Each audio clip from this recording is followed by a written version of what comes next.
Tiwalang Bicameral Conference Committee na walang i-veto si Pangulong Bongbong Marcos sa inaprobahang BICAM report ng 6.793 trillion pesos sa budget para sa 2026. Ang anilay people-centered 2026 budget nilagyan daw ng safeguards at mga probisyon para maging transparent ang paggastos at hindi magagamit sa pamumulitika. May unang balita si Jonathan Andal.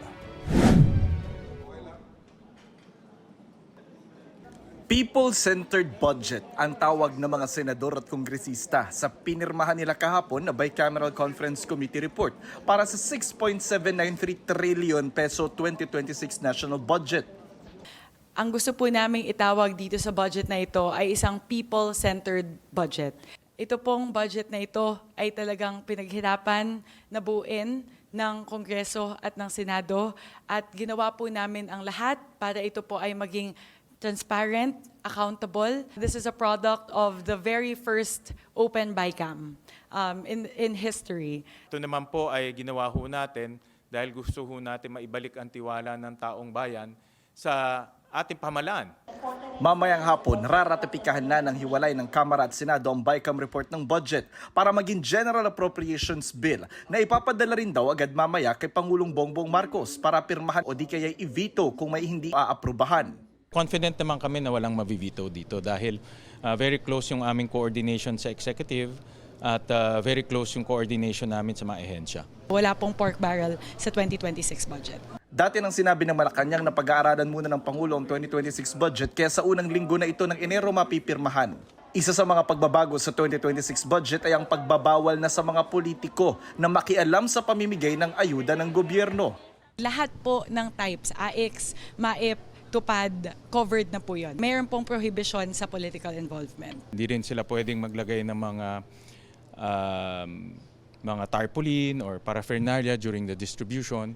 Para iwas korupsyon naman at para madaling bantayan ang paggastos sa kaban ng bayan, iniutos na ngayon sa 2026 budget na magkaroon ng mga ahensya ng transparency portal.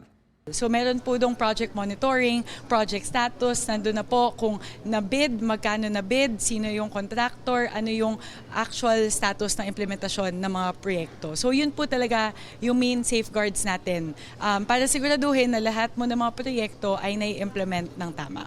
Sa 23 senador at kongresistang miyembro ng BICAM, 11 lang ang humarap kahapon at personal na pumirma. Higit kalahati ang wala. Yung mga hindi nakapunta nagpadala ng authorization for their e-signatures. All 11 BICAM members will vote in favor of the ratification of the Bicameral Conference Committee report. Naka-official business po sila sa ngayon. Nilinaw naman ni Swansing na hindi ni-impluwensyahan ng liderato ng Kamara ang mga kongresista para bumoto sa 2026 budget. Yan ay matapos sabihin ni Batangas Representative Leandro Leviste na inalok daw siya ng incentive na 151 million pesos na alokasyon sa 2026 budget ng isang abogadong nagpakilalang galing daw sa opisina ni Swansing. Hindi po iniimpluwensyahan ng House leadership ang sino mang individual na miyembro ng Kongreso, ng Kamara na bumoto ng kung papaano mang paraan. Yan ang unang balita. Jonathan Andal para sa GMA Integrated News. Igan, mauna ka sa mga balita, mag-subscribe na sa GMA Integrated News sa YouTube para sa iba't ibang ulat sa ating bansa.